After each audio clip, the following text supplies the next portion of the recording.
hayas amado tanto, te lo agradezco en el alma, aunque es mentira decir que los recuerdos alcanzan haber podido quererte, te lo agradezco en el alma, te lo agradezco en el alma.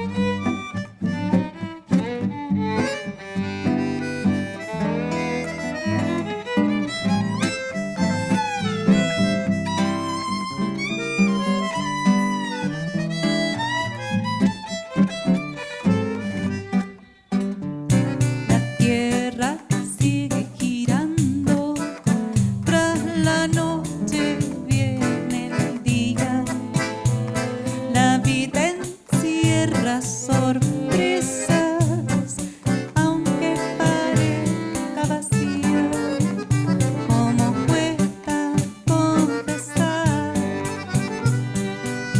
y me queman las palabras, qué difícil es borrar tu huella sobre mi alma, qué difícil es borrar tu huella sobre mi cama, que me hayas amado tanto, te lo agradezco en el alma, aunque es mentira decir que los recuerdos alcanzan haber podido quererte, te lo agradezco en el alma, te lo agradezco en el alma, te lo agradezco en el alma.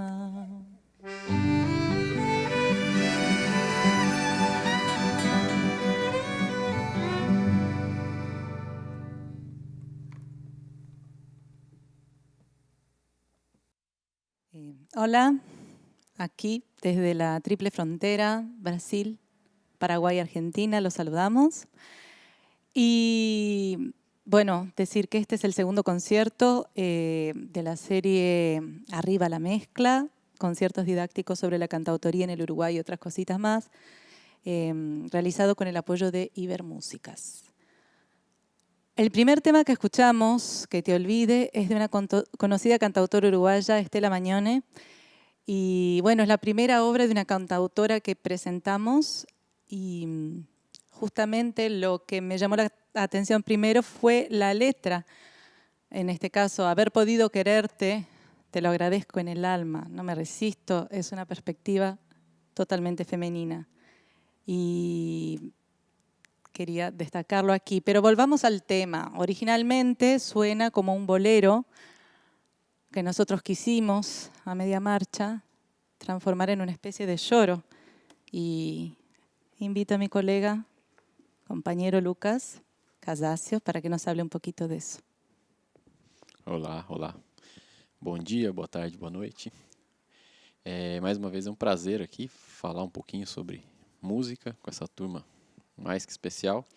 E, bom, a Ana Lia sugeriu nesse arranjo da gente misturar, como ela bem disse aqui, a primeira parte a gente fez em bolero e a segunda em choro. E o choro é um gênero brasileiro que está talvez na gênese da música popular urbana do Brasil, assim. Entre a passagem do século XIX, ele surgiu ali entre o final do século XIX e começo do século XX, e até hoje é um gênero vivo, né? E o choro abarca uma série de subgêneros, se é que a gente pode chamar assim. Então, dentro de um contexto de choro, a gente pode tocar samba, a gente pode tocar valsa, a gente toca mazurca, toca shot, às vezes toca-se frevo. E E mais do que um gênero, o choro ele acabou sendo uma maneira de tocar, né? Que está envolvido com uma história toda, que tem a instrumentação do choro. A palavra choro vem talvez, a origem dela é difícil de saber de onde exatamente vem, mas o Antônio Calado, que foi um músico lá do final do século XIX, teve um grupo e chamava-se o Choro do Calado. E foi um dos primeiros compositores a compor. Compositores a compor é muito bom, mas o primeiro a fazer, né, essa música e apelidar de choro. E a instrumentação dele era um violão, uma flauta e um cavaquinho, se eu não me engano. Então, essa era uma instrumentação típica. E ao longo do processo histórico do choro, foram acrescentando outros instrumentos.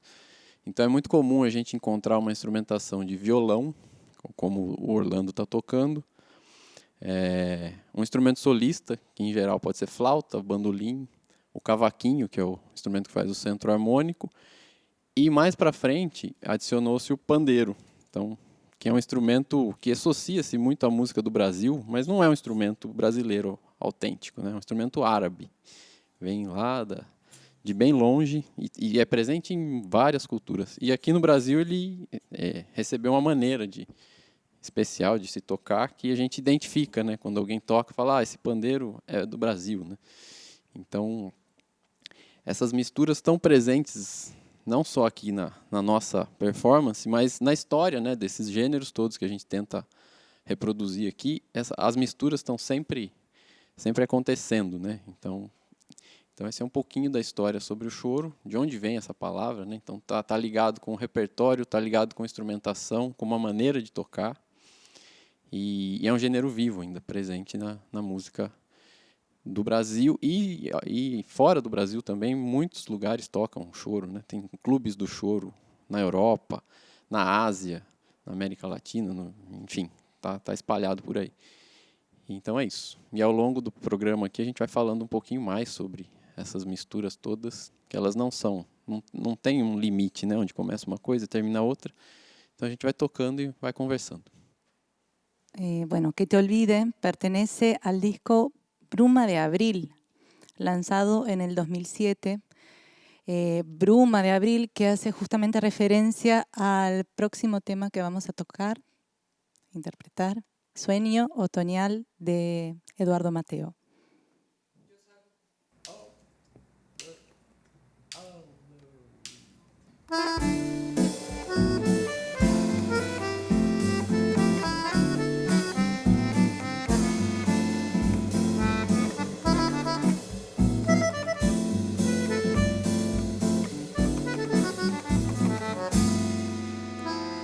Allá van las perdientes dichosas oliendo a jazmín.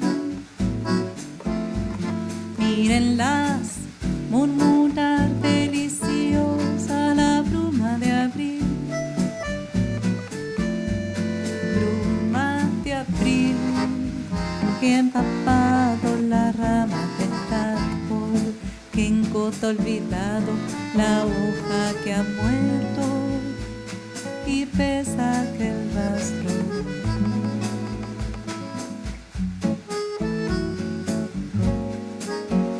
Que han dejado entre brillo nocturno de encanto, entre risas y pasos airados. Allá van las razones locas que viven en mí, locas de amar, versos fugaz que confunde a las almas por donde ellas van.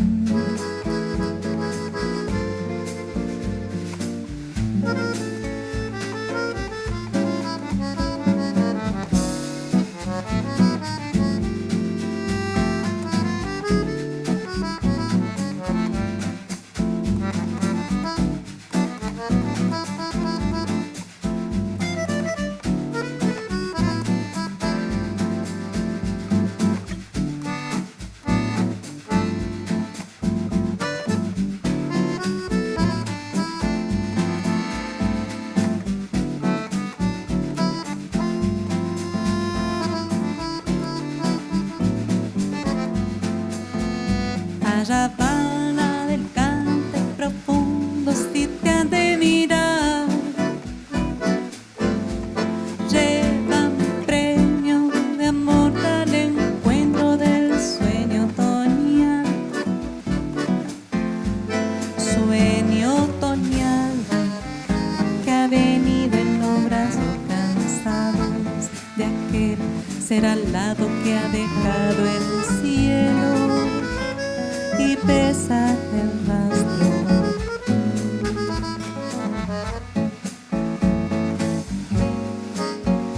Que han dejado entre brillo nocturno de encanto, entre risas y pasos airados. Allá van las razones locas que viven en mí, locas de amar. Versos fugaz que confunde a las almas por donde ellas van.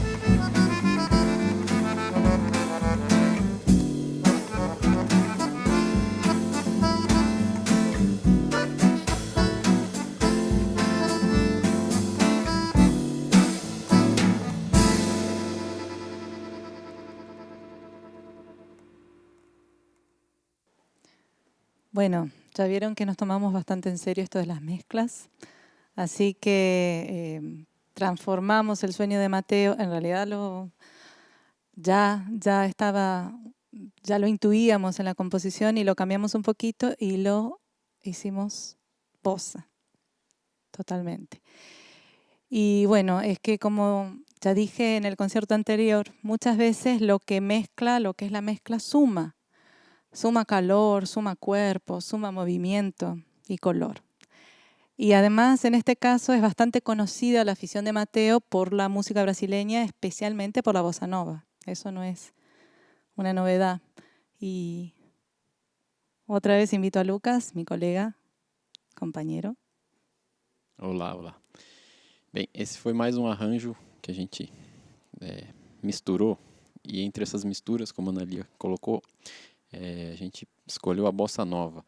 A bossa nova talvez seja uma das manifestações artísticas mais conhecidas do Brasil fora do Brasil, né? Talvez a imagem do Brasil em determinado período da história foi muito ligada a essa música, produzida essencialmente no Rio de Janeiro, até então a capital federal do Brasil, né? E a partir de três figuras importantes, né? De três artistas, entre eles o compositor e pianista Tom Jobim, o poeta Vinícius de Moraes e o instrumentista, excepcional instrumentista, o João Gilberto. Então essas três pessoas, de certa maneira, moldaram uma maneira de compor e de interpretar um repertório. Não só o repertório daquele período ali, que a gente está falando do final da década de 1950, né? Mas o João Gilberto, por exemplo, ele começou a regravar coisas anteriores, né? Regravar canções das décadas passadas, de 1930. E essa maneira do João Gilberto se relacionar, né, com o repertório e com a maneira de tocar, né, tocar violão e cantar, a gente está falando de canto-autores. Eu imagino que isso refletiu não só na música do Brasil, mas isso fora do Brasil, né? A maneira como os compositores se colocam com suas composições, né? Se acompanhando, tocando. Então a influência do João Gilberto, eu imagino assim que é muito grande fora do Brasil. No Brasil ela é perceptível em outros artistas, né? Quando a gente ouve o Gilberto Gil, o Caetano Veloso, o próprio João Bosco, essas pessoas tocando e fazendo música, eles estão presentes ali a figura do João Gilberto. Mas o João Gilberto extrapola assim, as fronteiras da América Latina, né? E a gente percebe a influência dele na Europa, na Ásia, na América do Norte, né? Enfim. Então, essa maneira de tocar também, assim como o choro tem uma linguagem ali, um sotaque, a bossa nova também tem outros elementos. E o João Gilberto, na sua performance, sintetiza coisas da música popular, no caso a carioca, de uma maneira aparentemente simples de se tocar e de se ouvir. A gente ouve e fala, olha, isso é bonito, é simples. Mas tem uma profundidade ali e imagino eu que isso refletiu em outros compositores, não só do Uruguai, né? Compositores da Argentina, do Chile, dos Estados Unidos, da Alemanha, do Japão. O João Gilberto fez muitas turnês no Japão. Então esse repertório, de certa maneira, tem uma ligação forte assim, com o Brasil e com a América Latina toda, né?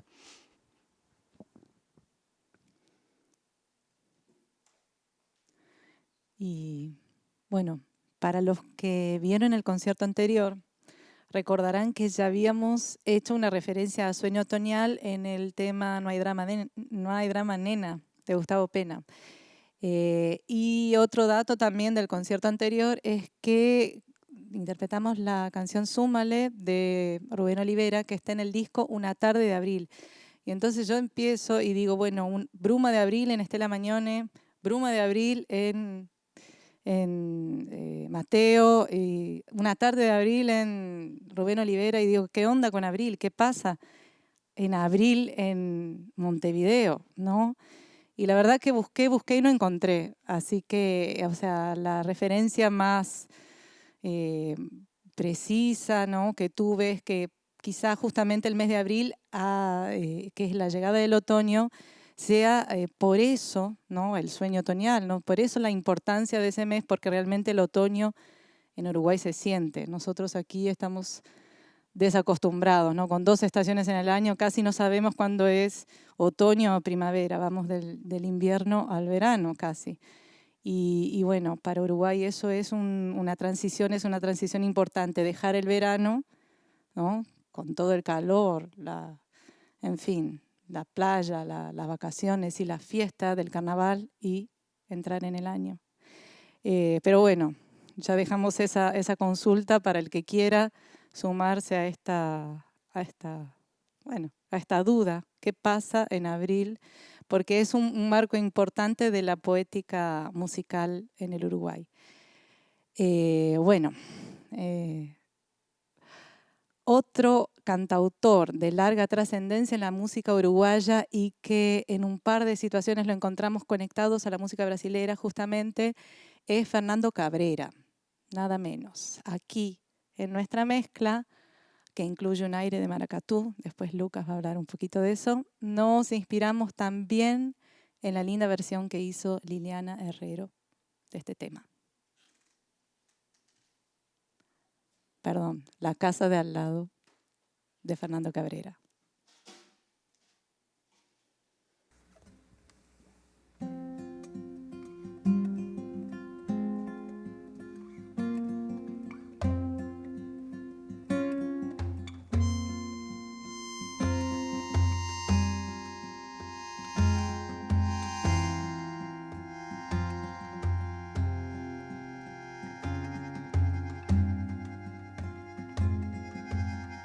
No hay tiempo, no hay hora, no hay reloj.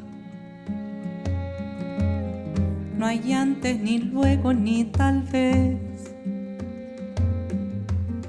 No hay lejos, ni viejo, ni jamás.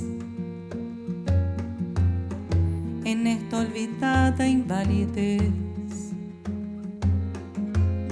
Si todos se ponen a pensar, la vida es más larga cada vez. Te apuesto mi vida una vez más. Aquí no hay durante ni después. Deja, no me lo repitas más. Nosotros y ellos, vos y yo. Que nadie se ponga en mi lugar. que nadie me mide el corazón. La calle se empieza a incomodar. El baile del año terminó. Los carros se encargan de cargar los restos del roto corazón.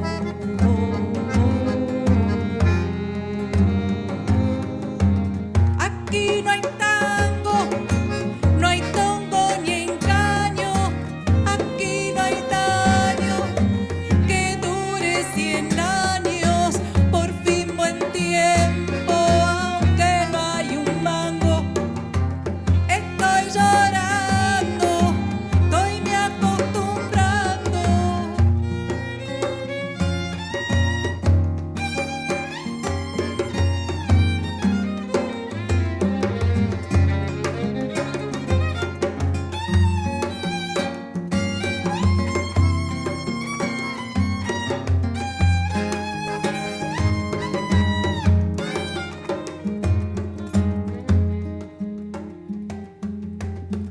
Acá en esta cuadra viven 1000. Clavamos el tiempo en un cartel. Somos como brujos del reloj. Ninguno parece envejecer. Mi abuelo me dijo la otra vez. Me dijo mi abuelo que tal vez su abuelo le sepa responder.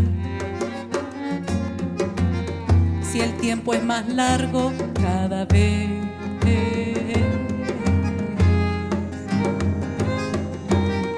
Se pasa el año, se pasa volando.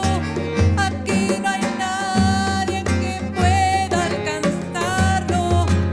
Y yo mirando, sentada en el campo, cómo se pasa el año volando. No pasa el tiempo, no pasan los años. Inventa cosas con cosas de antaño. A nadie espera la casa de al lado. Se va acordando, se acuerda soñando.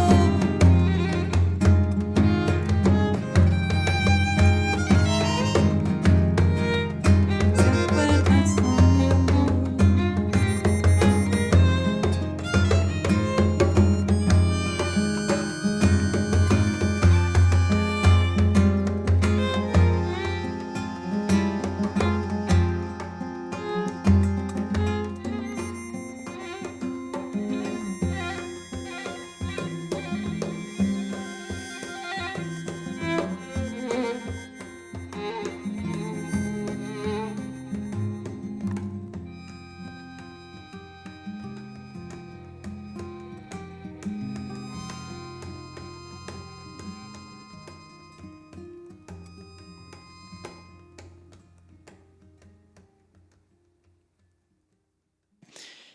Bom, esse último arranjo que a gente tocou é baseado num gênero brasileiro chamado maracatu. O maracatu, até bem pouco tempo, era um gênero não muito conhecido dentro da discografia brasileira e latino-americana, né? É uma manifestação cultural do estado do Pernambuco, um estado brasileiro, a capital do Recife. E o maracatu são agremiações, né? Grupos diferentes, que cada agremiação tem uma maneira de tocar o maracatu, tem um sotaque, né? Uma forma de tocar.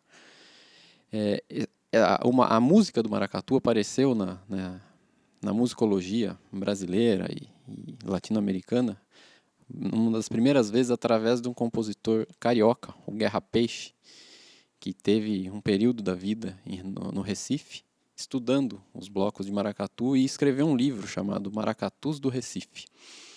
Então, a partir desse livro, outros músicos e compositores que não são da tradição do maracatu começaram a prestar atenção naquilo e a tocar esse gênero, né? Então, essa maneira com que a gente tocou o maracatu está relacionado com essa maneira também que o Guerra Peixe ouviu, que é um maracatu específico, que é o maracatu de baque virado. Então, além do maracatu de baque virado, existe o maracatu de baque solto. Então, o que é o baque? Baque é o toque do tambor, né? Então, o maracatu, ele é um gênero tocado em festas de rua por muitos percussionistas. E a instrumentação típica, né, se a gente pode dizer assim, do maracatu, são instrumentos de percussão. No caso do maracatu de baque virado, são alfaias, que a gente não tem aqui, mas são os tambores parecidos com bumbos, amarrados com cordas, tarol, que é parecido com uma caixa, a tarola aqui da bateria, chequerês, que são chocalhos, e o gongue. E o gongue é um instrumento de campana, parecido com esse daqui. E cada bloco de maracatu tem uma maneira, um sotaque específico de tocar. Esse que a gente tocou, a célula que o Orlando começou a tocar no violão, é a célula do gongue aqui, que é desse maracatu da nação elefante, por exemplo. Eles tocam isso daqui.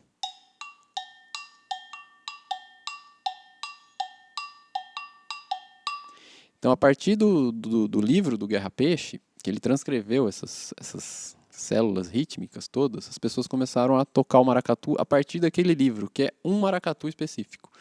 Então, existem outros maracatus. Uma das células possíveis de tocar o maracatu no gongue é essa daqui. 1, 2, 1, 2, 1, 1, 1. E os outros tambores complementam essas frases. Então, a maneira como que a gente tocou esse arranjo, essa última música, é uma síntese, né? Não é possível eu sozinho aqui, enquanto percussionista, reproduzir dezenas de tambores. Então, a gente acaba sintetizando e eu utilizo aqui instrumentos que não são tradicionais do maracatu. Então, eu toquei todo ele num djembe, que é um instrumento africano, que não é muito comum no maracatu. E essa maneira de tocar que a gente fez é possível graças a, na minha percepção, assim, a maneira como que o João Gilberto começou a olhar para composições populares, né? Tocando de maneira mais simples, sintética e com bastante propriedade do que eles estão fazendo ali. Então esse arranjo, de certa forma, camerístico, né? Com volumes baixos, tudo. Se a gente vai para um bloco de maracatu, não é possível ouvir isso lá porque o volume é grande, eles tocam na rua. Muitos percussionistas, dezenas tocando. Então é isso, um pouquinho para ilustrar aqui de onde vem essa palavra maracatu, que tem todo esse contexto envolvido aqui. E a gente usou isso para misturar com essa bonita composição que a gente acabou de ouvir.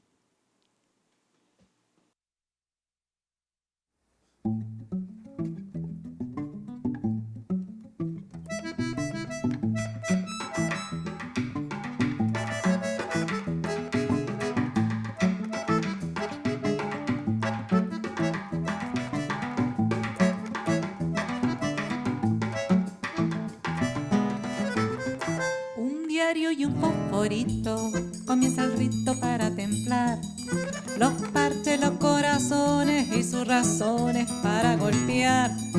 Salí de la luz, hermano, saca la mano que me tapas. La noche está tan oscura, no hay ni silueta para recortar. De arriba se oye el reproche, vino la luna para alumbrar. Rebota como pelota cuando tu parche empieza a llamar.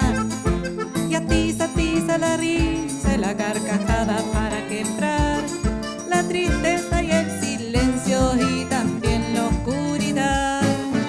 Para bailar candombe, dar soledad, posada en las caderas, la luna espera y te quiere amar.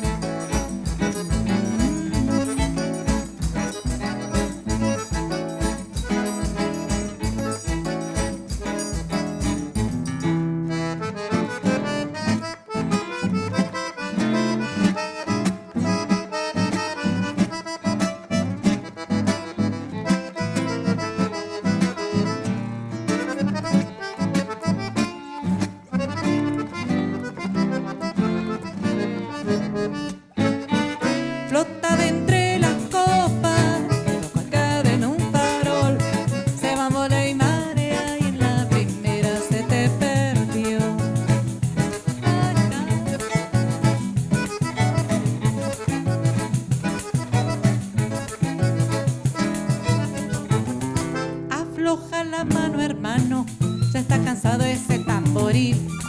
De dorados y plateados se te confunde comienzo y fin. Tampoco está la invitada que te miraba desde el pretil. Saltando en el empedrado fue por escribir Cebollati. ¿Dónde terminó la luna? No me preguntes dónde andará. Fue un romance de una noche, no hay ni un reproche que perdonar. Dejo dicho que la llames con los tantanes de tu tambor. Volverá por la cornisa, encender tu risa y tu corazón. Porque blanca y morena, porque también es oriental. Al ritmo del canto me quiso quedarse un ratito más. Porque blanca y morena, porque también es oriental. Al ritmo del canto me quiso quedarse un ratito más. Un ratito más, un ratito más, un ratito más, un ratito más.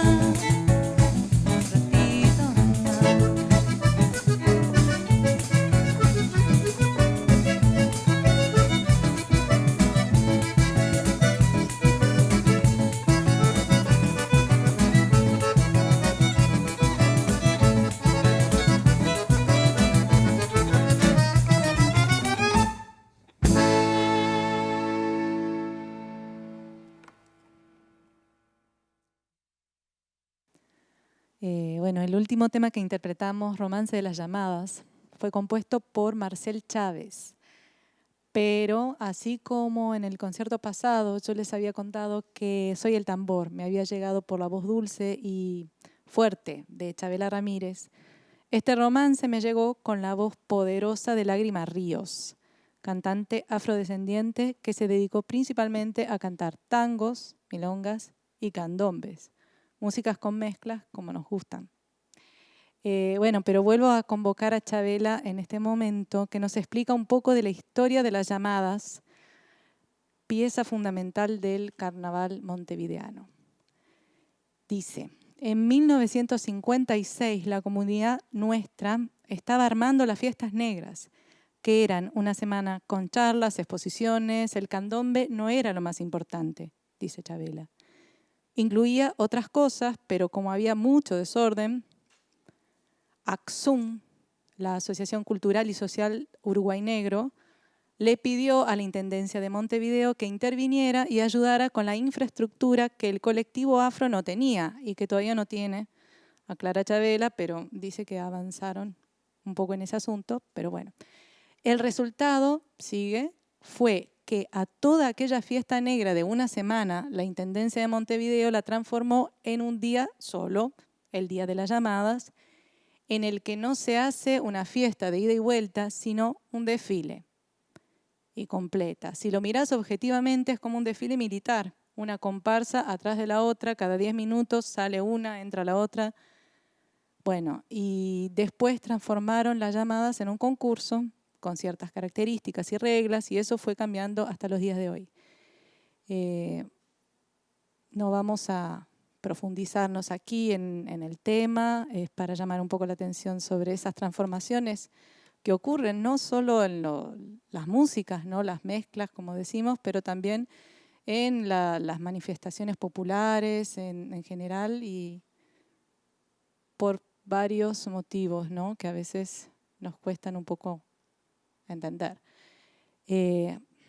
Pero bueno, nosotros, como dijimos, valorizando un poquito las mezclas, agregamos a este candombe, al romance de las llamadas, un poquito de milonga, un poquito de forró, não sei, Lucas, te toca. Isso.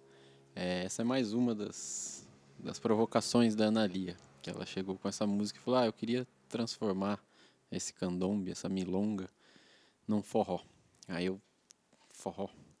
Então, essa palavra forró, ela já tem um punhado de significados envolvidos ali, né?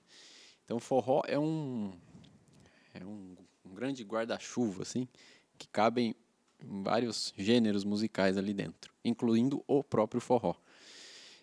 Então, é um tipo de música que chegou no Rio de Janeiro meados da década de 1940, com a vinda ou a ida, né, dos dos nordestinos do Brasil rumo à capital federal, em busca de trabalho, dinheiro, enfim, todas as questões sociais que os deslocamentos de pessoas envolvem.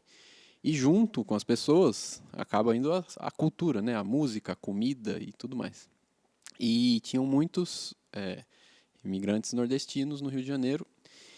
E um desses que acabou desembarcando ali no Rio de Janeiro foi o Luiz Gonzaga, também em busca de fazer a sua música, né? O Luiz Gonzaga é cearense e saiu Brasil afora até chegar no Rio de Janeiro para trabalhar no Exército. Ele foi um militar, então ele foi para o Rio para servir o Exército. E chegou no Rio e percebeu que a música que ele tinha ali fazia algum sucesso em determinado setor da sociedade. E começou a fazer bailes, enfim, e tudo mais.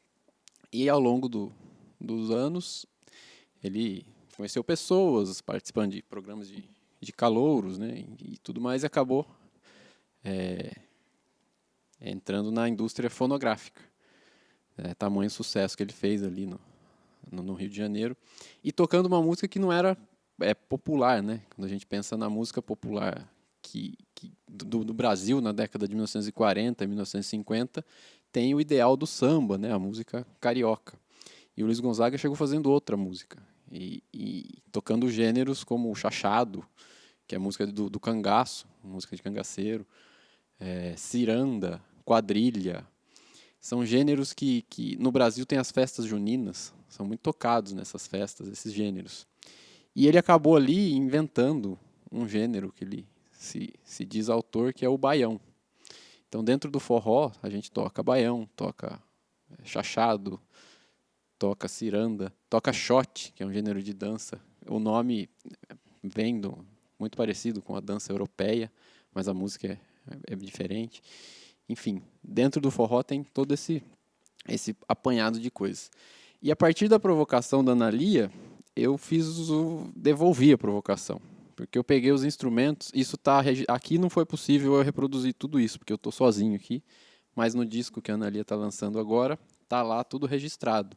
Eu consegui gravar vários instrumentos. Então eu toquei instrumentos de forró.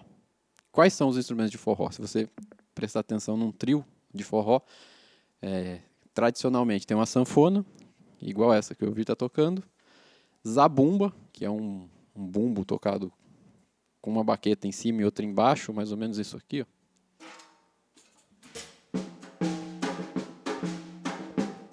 Que o músico pendura numa alça e toca e canta junto. E o triângulo, que eu toquei agora há pouco aqui, esse instrumento aqui. E essa tradição desse trio de forró, né, de zabumba, sanfona e triângulo, foi inventado pelo Luiz Gonzaga, que também tamanho sucesso, ele começou a viajar pelo Brasil e tudo isso cabia dentro de um Fusca, né? Então eles podiam viajar de carro, sem gastar muito dinheiro, e fazia o baile com 3 instrumentos pequenos, né? Uma sanfona, um triângulo e uma zabumba. E sucesso total, Brasil afora.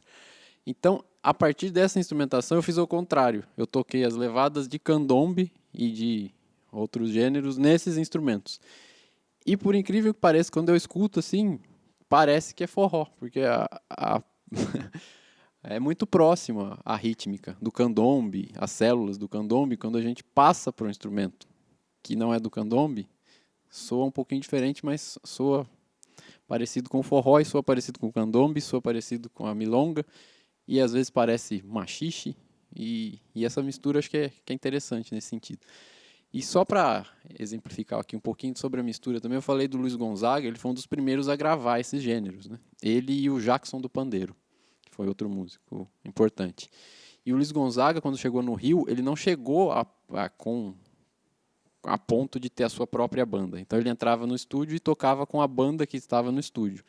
E na década de 40, 50, em geral, o grupo que trabalhava no estúdio, o grupo de músicos, é um regional de choro, que eu falei no começo do programa. Foi um gênero importante na capital do Brasil até então. Então a instrumentação e o repertório que esses músicos tocavam, em geral, era o repertório de choro. Então se a gente ouvir os primeiros discos do Luiz Gonzaga, o acompanhamento, às vezes soa choro, parece machixe, tem cavaquinho, tem violão de 7 cordas, e tem a sanfona, e tem a zabumba, e tem o triângulo. Então, a mistura, na própria gênese do gênero, se é que existe a gênese, ela já acontece, né? Porque tem músico vindo do Nordeste com um grupo de choro, com repertório que o Luiz Gonzaga diz que ele inventou, e toda essa confusão num grande caldeirão, e a música é linda, né? É excepcional, a mistura toda ali. E depois isso, de certa maneira, se cristalina, se solidifica e cria-se alguma tradição. Mas é importante a gente entender que essa tradição foi uma criação também de alguma mistura, né? Então, quando a gente vai voltando, particularmente para mim, é divertido, assim, voltando. Porque você sai da tradição e começa a entrar na mistura ali. Tem choro, tem isso, tem aquilo outro. E vai voltando. Infelizmente, não tem música gravada do século XVII, XVI, XV, né, para a gente ouvir essas coisas. Então, a gente consegue ouvir com mais cuidado a partir do momento que existe a indústria fonográfica e dá para perceber essas misturas todas, já lá atrás. Então, acho que a gente não está tão errado assim.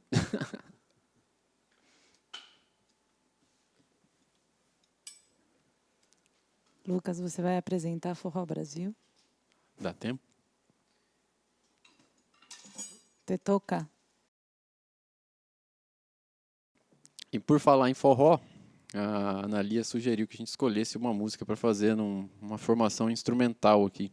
E eu lembrei de uma composição do Hermeto Pascoal, que também é um dos músicos brasileiros, talvez, não sei se é mais conhecido, mas é bastante conhecido fora do Brasil, que é uma figura quase mitológica, o Hermeto Pascoal, compositor de mão cheia, e ele compôs uma música chamada Forró Brasil. Então a gente vai tocar aqui o Forró Brasil em versão instrumental e internacional, né?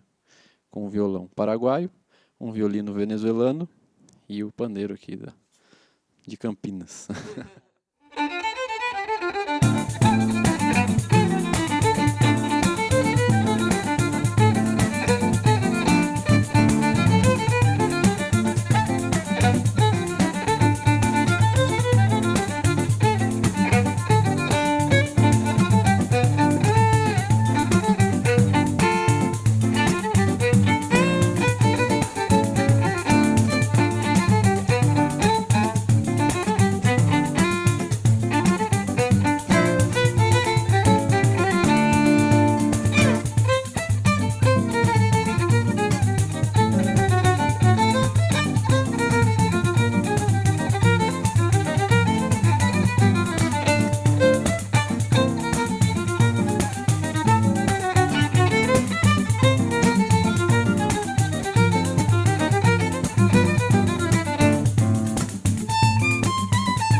puentes entre las músicas uruguayas y brasileras no son de hoy ni mucho menos. Hasta ahora habíamos partido de cantautores uruguayos, bueno, hasta antes de Forró Brasil habíamos partido de cantautores uruguayos y a partir de lo que sus músicas nos transmitían, buscamos experimentar y mezclarlas con sonoridades y géneros de la música popular brasilera. Las músicas que siguen en este tramo final son músicas que partieron brasileras y a las que tratamos de incorporar algunas ideas, toques, algunos recursos más utilizados en las músicas del Uruguay. El samba a continuación es de Chico Buarque, Deixa Menina, grabado por primera vez en 1980 y regrabado por lo menos 4 veces más por el propio Chico, pero creo que nunca como candombe. Ahí va.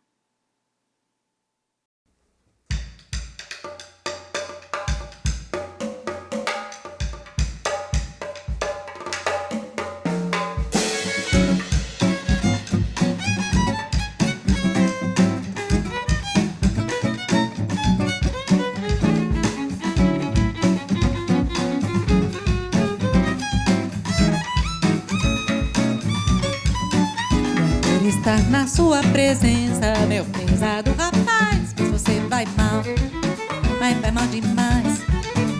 São 10 horas, o samba tá quente, deixa a morena contente, deixa a menina sambar em paz. Eu não queria jogar confete, mas tenho que dizer, cê tá de lascar, cê tá de doer. E se vai continuar enrustido, essa cara de marido, a moça é capaz de se aborrecer. Por trás de homem triste há sempre uma mulher feliz. E atrás dessa mulher, meu homem sempre tão gentis. Por isso, para o seu bem, ou tira ela da cabeça, ou essa moça que você tem. Não sei se é pra ficar exultante, meu querido rapaz, mas aqui ninguém o aguenta mais. São 3 horas, o samba tá quente, deixa a morena contente, deixa a menina sambar em paz.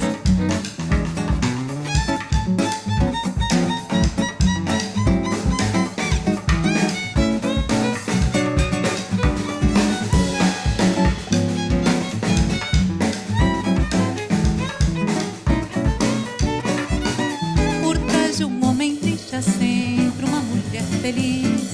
E atrás dessa mulher, meu homem sempre tão gentis. Por isso, para o seu bem, eu tiro ela da cabeça, obedeça, moça, que você tem. Não é por estar na sua presença, meu querido rapaz, mas aqui ninguém o aguenta mais. São 6 horas, o samba tá quente, deixa a morena contente, deixa a menina sambar em paz. En mis investigaciones sobre la cantautoría en el Uruguay, encontré que varios cantautores mencionaron a Milton Nascimento como una de sus influencias brasileras principales. Claro, junto con la bossa nova, Vinícius de Moraes y Demonios da Garoa también. Por eso busqué la música de Milton para tratar de oír esas influencias. No las encontré en la voz, capaz que porque es más difícil encontrar semejanzas en la manera de cantar música popular en 2 lenguas distintas, aunque hermanas, ¿no? Aunque nos encanta el portuñol, y aquí en la Triple Frontera somos especialistas en mezclar lenguas, sabemos que al cantar portugués y español suenan bastante diferentes. Curioso es que, por otro lado, encontré en una entrevista publicada en la Folha de São Paulo en 1997 a Milton Nascimento hablando sobre sus influencias uruguayas. Milton grabó Cuerpo y Alma, de Mateo, y Viromes y Servilletas, de Leo Maslía, en su álbum Nascimento del mismo año del 97. Pero volviendo al otro asunto, yo no encontré esas influencias en la voz. Uno de los cantautores que se refirió directamente a Milton fue justamente Cabrera, de quien acabamos de interpretar La Casa de al lado. Y justamente hay algo en esa composición que me hizo vincularla a los dos temas de Milton que haremos a continuación. Ponta de areia y cravo y canela. La idea de lo continuo, de lo constante, de lo circular, finalmente. Casi como si no hubiera un principio ni un final, porque al final se juntan, se encuentran el principio y el final. En la música y en la poesía, en estos casos. Ya las vamos a escuchar. Pero ahora les dejo a Lucas que les cuente un poquito más de esas músicas. Gracias. A Analia sugeriu de escolher músicas do Milton Nascimento. E é um grande desafio, acho que o maior desafio do programa, além de tocar todo esse conjunto de instrumentos e repertório diferente, foi escolher alguma coisa do Milton Nascimento. Que o Milton Nascimento a gente falou um pouco anteriormente de alguns... A gente acaba criando estereótipos, né, de gêneros musicais. Então, temos lá o choro, temos a bossa nova, temos o forró, a música instrumental que o Hermeto Pascoal faz. Quando aparece a figura do Milton Nascimento, acho que especialmente na década de 70, ele rompe todas essas barreiras, se é que existe barreira, né? Mas ele não consegue, as pessoas não conseguem encaixar o Milton Nascimento dentro de nenhum desses segmentos. E isso é muito interessante, porque ele traz um repertório novo, traz cores novas, maneiras de fazer música que até então não estavam presentes. E não sei se é só no Brasil, eu acho que isso é um fenômeno mundial, assim, que o Milton Nascimento ele é uma grande antena, que ele capta tudo que está ao redor e de longo alcance, assim, ele consegue ouvir coisas dos mais diversos lugares. E ele também tem uma potência muito grande de projeção do que ele faz, que chega em lugares muito distantes também. Então ele é uma figura muito importante para a música mundial, assim. E é possível notar isso nos álbuns que ele grava, né? Isso em qualquer contexto. Tem um álbum super conhecido, que é o Native Dance, que inclusive o álbum aparece como sendo um disco do Wayne Shorter, com só repertório do Milton Nascimento, e metade da banda é do Milton Nascimento. Então é curioso quando esse álbum é lançado fora nos Estados Unidos como sendo um álbum do Wayne Shorter. Porque o Wayne Shorter viu ali no Milton Nascimento tudo isso que a gente está tentando mostrar, né? Que são maneiras diferentes de fazer música. Então o Wayne Shorter, ligado a um contexto do jazz, né? Da improvisação, talvez tenha saturado já uma maneira de fazer música ali. Ele encontra na figura do Milton uma válvula ali não sei se é válvula de escape, mas uma nova corrente de ar ali para fazer música.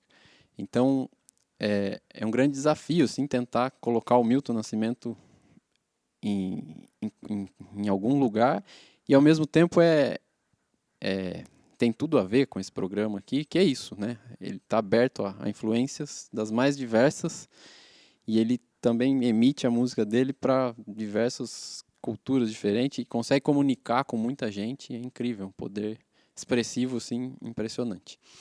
Então, para fechar, a Analia pediu para eu falar sobre essas duas músicas, mas é muito difícil de falar sobre essas duas músicas, por isso que eu tentei explicar agora, né?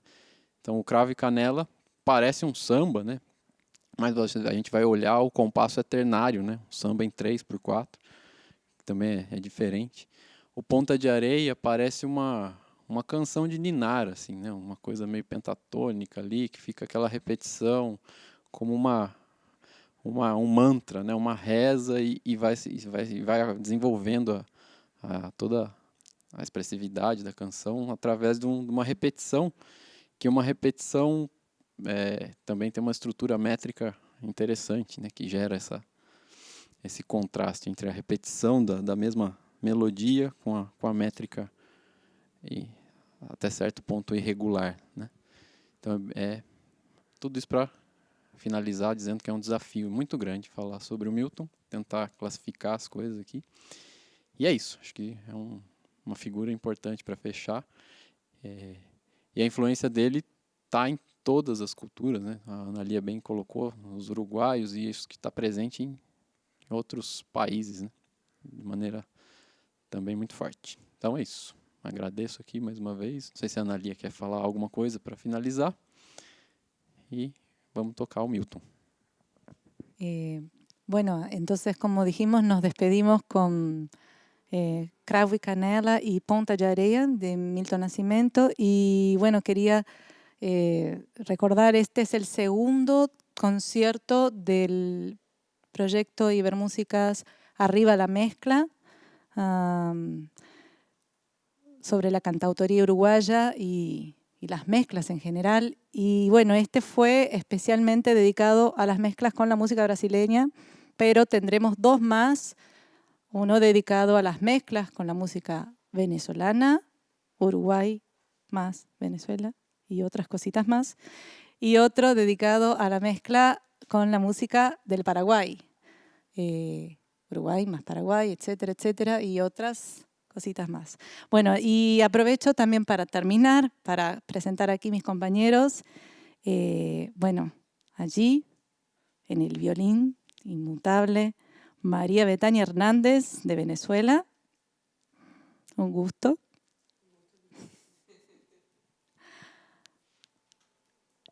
Aquí, en el acordeón, Elvira Barreto, de Paraguay. Lucas Casácio, de Brasil. Y Orlando Martínez, de Paraguay. Nos despedimos con música.